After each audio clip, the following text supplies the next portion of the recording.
Assalamualaikum warahmatullahi wabarakatuh.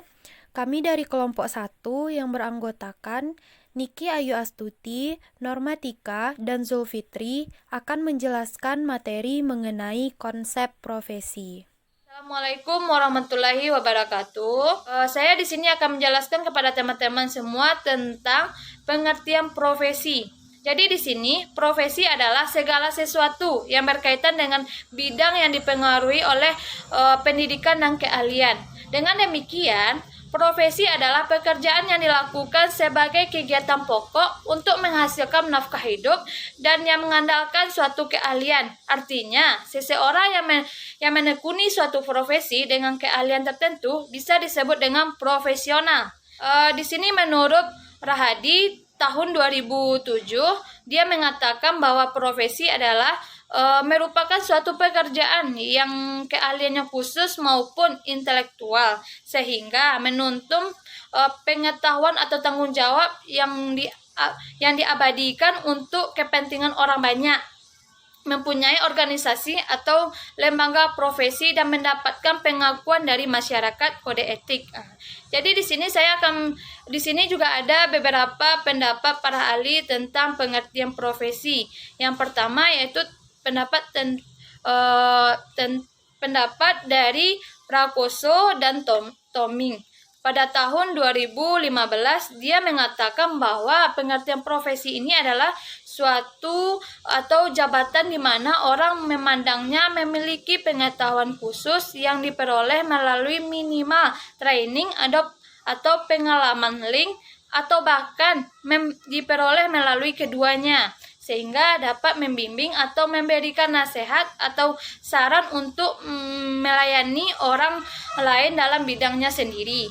Yang kedua yaitu pendapat tentang Multar. Pada tahun 1880-an, dia mengatakan bahwa profesi merupakan suatu konsep yang lebih spesifik dibandingkan dengan pekerjaan.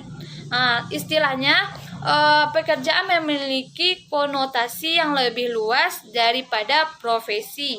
Setiap profesi adalah pekerjaan, akan tetapi tidak sesuai pekerjaan melalui profesi. Itulah pendapat dari Mutar.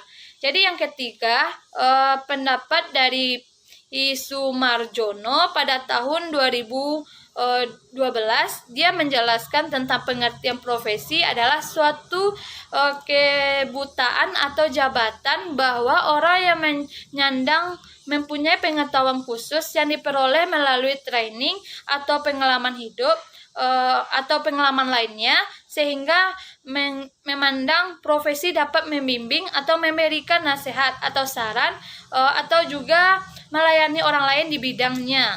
Yang terakhir yaitu menurut pendapat Darmadiarto dan Siddhartha. Pada tahun 2006, dia juga mengatakan bahwa profesi adalah pekerjaan yang dilakukan sebagai kegiatan pokok untuk menghasilkan nafkah hidup dan juga mengandalkan suatu keahlian yang khusus. Jadi unsur keahlian khusus itu yang membedakan profesi itu menjadi profesi bersifat umum dan juga profesi yang bersifat luhur. Jadi kita bisa menyimpulkan dari pendapat para ahli di atas bahwa profesi adalah suatu jabatan atau pekerjaan yang menuntut keahlian dari para anggotanya. Artinya di sini ia tidak disiapkan secara khusus untuk melakukan pekerjaan itu. Keahlian diperoleh melalui apa yang disebut dengan profesionalisasi. Yang sayangnya dilakukan baik sebelum seseorang menjalani proses itu seperti pendidikan, pelatihan, atau prajabat maupun setelah menjalani suatu profesi. Baiklah, materi selanjutnya akan dijelaskan oleh teman saya. Baiklah, saya akan melanjutkan penjelasan materi dari teman saya tadi. Materi selanjutnya yaitu tentang tujuan profesi. Tujuan umum dari organisasi profesi adalah memenuhi tanggung jawabnya dengan standar profesionalisme yang tinggi sesuai dengan orientasi pada kepentingan publik. Ya, selain itu, tujuannya juga dijelaskan di dalam PP nomor 38 tahun 1992 pasal 61, yaitu yang pertama, meningkatkan atau mengembangkan karir anggota. Nah, karir anggota yang dimaksud adalah terwujudnya dari seseorang pengembangan profesi yang bermakna, baik bagi dirinya sendiri maupun bagi orang lain. Yang kedua, meningkatkan atau mengembangkan kemampuan anggota. Yang ketiga, meningkatkan atau mengembangkan kewenangan profesional anggota, yaitu upaya para profesi sesuai dengan kemampuannya. Yang keempat, menjaga dan memelihara kesejahteraan para anggota. Yang kelima, menjunjung tinggi martabat profesi. Yang keenam, meningkatkan mutu profesi. Yang ketujuh, meningkatkan mutu pengabdian para anggota profesi. Dan yang kedelapan, untuk meningkatkan mutu organisasi profesi. Selanjutnya, ciri-ciri profesi. Adapun ciri-ciri profesi yaitu yang pertama, adanya pengetahuan khusus yang biasanya keahlian dan keterampilan ini dimiliki berkat adanya pendidikan, pelatihan, maupun pengalaman yang sudah bertahun-tahun. Yang kedua, adanya kaidah dan struktur moral yang sangat tinggi. Hal ini biasanya setiap pelaku profesi mendasarkan kegiatan pada kode etik profesi.